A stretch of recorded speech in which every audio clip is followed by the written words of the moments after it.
Ladies and gentlemen, during the 5 years of the lifetime of the present government, the staple trades of this country have suffered from a depression which is unparalleled in extent and duration. The unemployment figures have been on an average well over 1 million.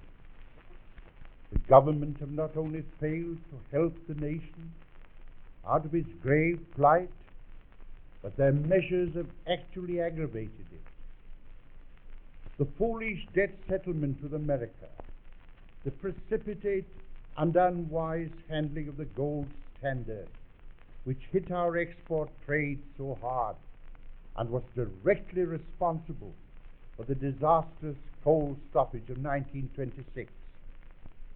The failure to reduce unproductive expenditure, the confiscation of funds intended for national development, like the 30 millions taken from the roads. These and many other mistakes and follies have worsened the trade situation at a time when the restoration of world trade after the war ought to have produced a definite improvement in our business position.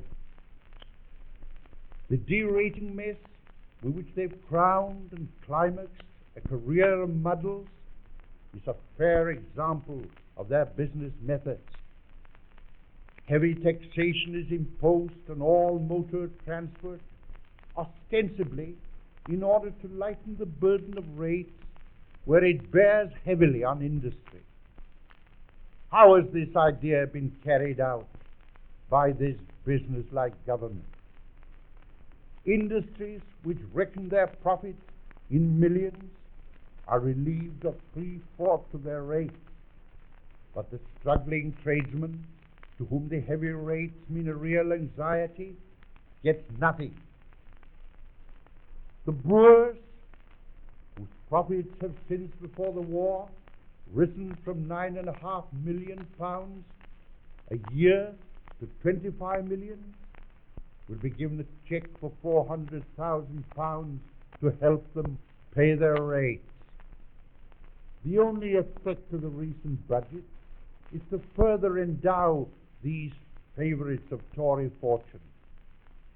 The baker and grocer will get nothing. What is the principle? If you convert grain into beer, you're subsidized out of the taxes. If you turn it into bread, then you must stagger along under your burden the best way you can. One enormously prosperous trust will get 600,000 a year. The cottager, the professional man, the shopkeeper get nothing.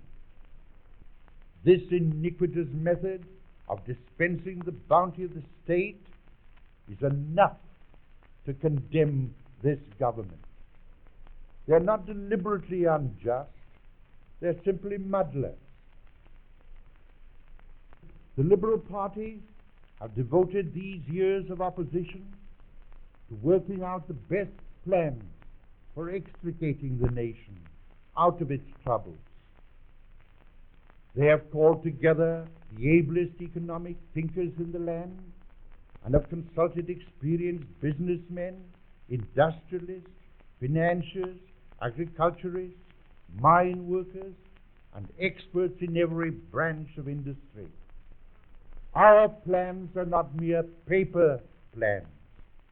If put into operation by a competent government without loss of time, they will not only find useful work for the workless until prosperity returns, they will also help to quicken the permanent restoration of our normal trade prosperity.